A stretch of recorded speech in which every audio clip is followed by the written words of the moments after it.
Bonjour à tous et bienvenue chez Locasmart. Alors il n'est pas encore 14h, je me trouve actuellement en bas de chez moi devant mon Dacia Jogger. Je m'apprête à commencer ma journée de VTC. Je ne sais pas si vous vous souvenez, hier mais on a eu une sorte de petite pluie.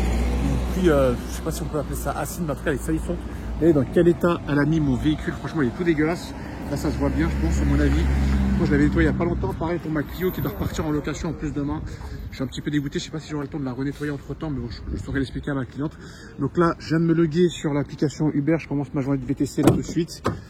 Comme je vous disais, il est 13h40 peut-être, je viens d'accepter une course qui va m'amener dans le 16e pardon, et j'ai chargé mon passager, on se dit à plus tard.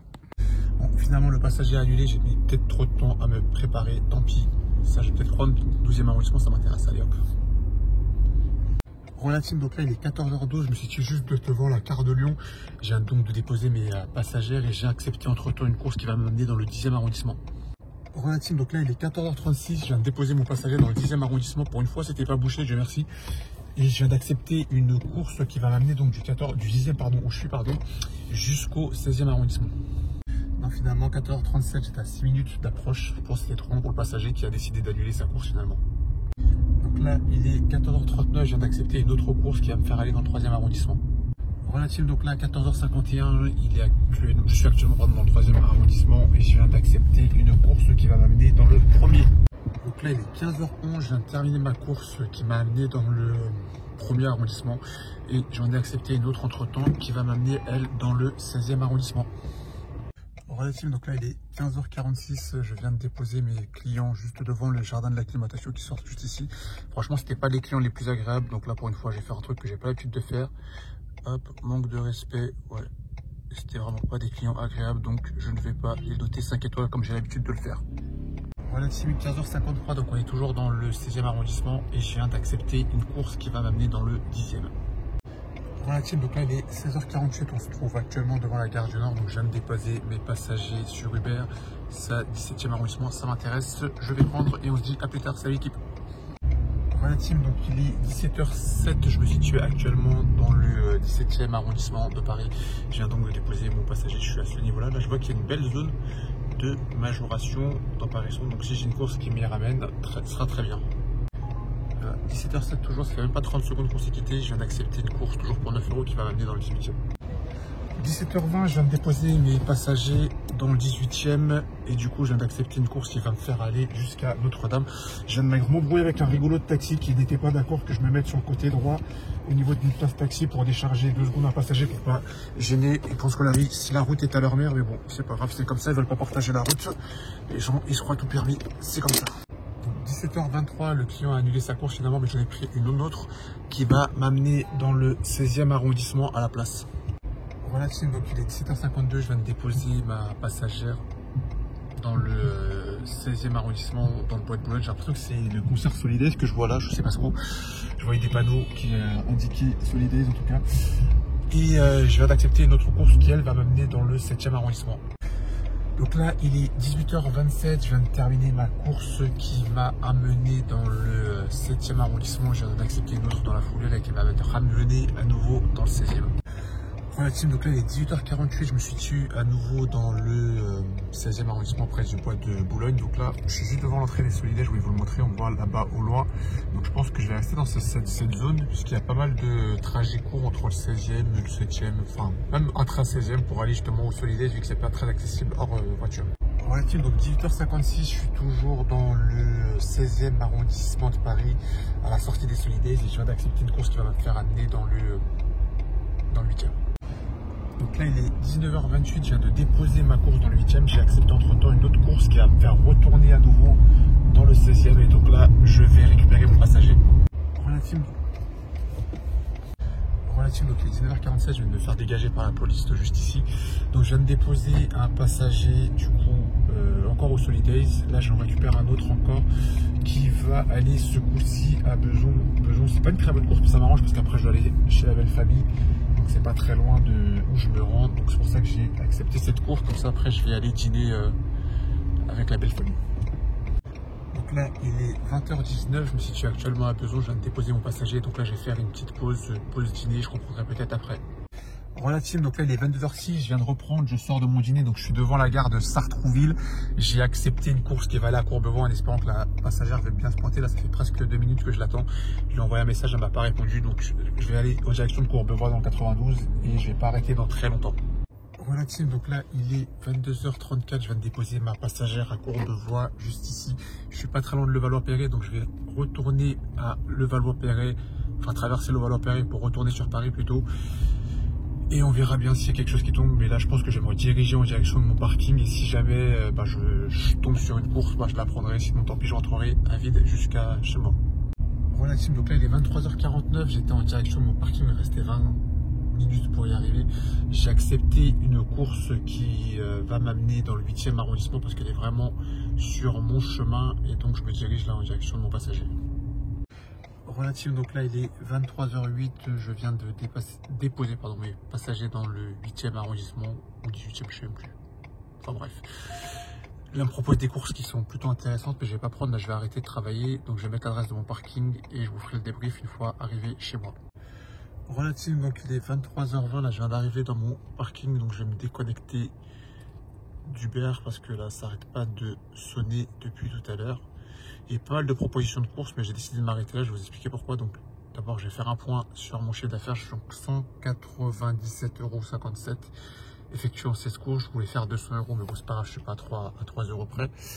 Alors, pourquoi est-ce que je m'arrête aussitôt? Là, on est dimanche soir, donc demain lundi. Là, j'étais une semaine en vacances, là, sur mon travail habituel de jour. Et demain, c'est la reprise. Donc, ce soir, je vais pas forcer, je vais pas finir trop tard, sachant que demain, je vais continuer à bosser et toute la semaine d'ailleurs. Donc je préfère m'économiser un peu. J'ai fait mon chiffre, je vais rentrer, je vais me reposer un petit peu, je vais un peu me détendre, me reposer. Et comme ça, je pourrai reprendre à partir de demain soir. À partir de demain, je vais reprendre un rythme plus traditionnel, c'est-à-dire soir et week-end, comme je faisais avant, à partir de 17h30, 18h par là. Je vais reprendre ce rythme-là et faire des soirées uniquement. Donc je pense pas que je pourrais faire 200 € en soirée, sauf si vraiment les soirées sont vraiment très bonnes. Ce qui m'étonnerait, mais bon. On verra. Autre point que je voulais faire avec vous, je vais vous montrer ça.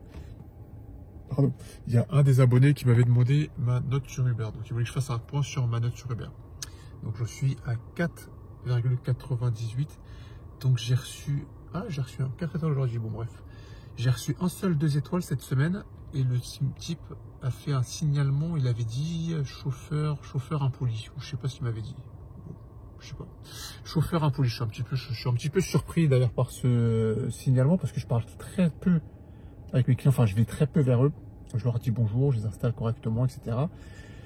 Je les laisse faire leur vie s'ils veulent faire leur vie à l'arrière. Et s'ils veulent me parler à ce moment-là, là oui, je suis aimable, courtois, je réponds à leurs questions, même j'engage la conversation avec eux quand ils le veulent, mais je vais très peu vers les gens, mais en tout cas je suis très poli avec eux, je leur dis bonjour, je leur dis au revoir, je leur demande vous voulez ci, vous voulez ça, vous voulez comme ci, vous voulez comme ça, je suis très poli avec eux.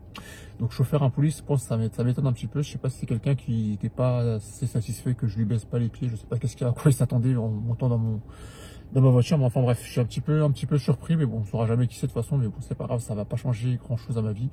Donc à part cette semaine, j'avais eu que des notes 5 étoiles, cette semaine, j'ai eu mon premier 2 étoiles, mon premier 4 étoiles, mais bon, c'est comme ça, on peut pas plaire à tout le monde, et que j'avais répondu à cet abonné, c'est que ça va pas changer grand chose à mon chiffre d'affaires dans tous les cas, donc c'est pas pour autant que Uber va m'éjecter de la plateforme, parce qu'il y a un ou deux clients mécontents, insatisfaits, pour je ne sais quelle raison d'ailleurs, puisque en face, ils te disent rien, ils te parlent pas, mais bon, visiblement, ils te mettent des sales évaluations. Moi, tout à l'heure, j'ai eu un client qui était vraiment très impoli. D'ailleurs, je lui ai mis une évaluation, une étoile, vous l'avez vu, quand j'ai déposé au jardin de l'acclimatation dans le 16e. Donc, c'est un client, lui, il était français, mais il était avec, je pense, sa femme et son enfant, qui eux étaient apparemment hispanophobe, pardon, ils parlaient pas français.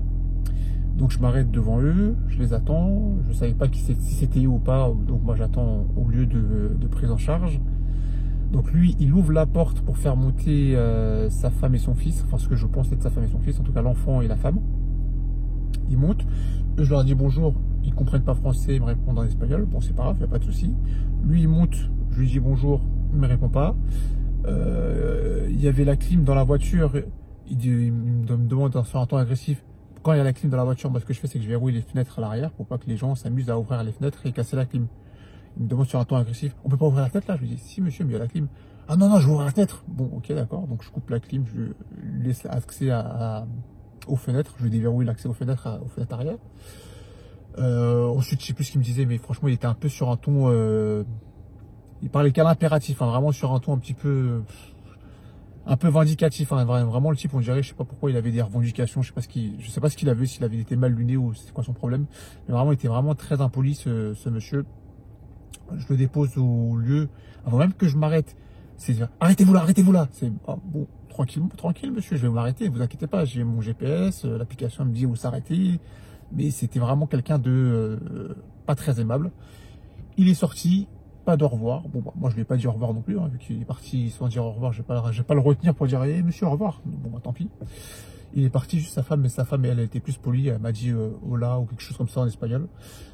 Et donc du coup, comme c'était lui qui avait pris la course, c'était à son nom la course, bah, j'ai mis une étoile parce que le client était vraiment pas commode, pas agréable. Bon, des fois il y en a comme ça, heureusement qu'il n'y en a que un sur peut-être 1000 courses, et c'est pas toutes les courses qu'on a des clients de cette trempe.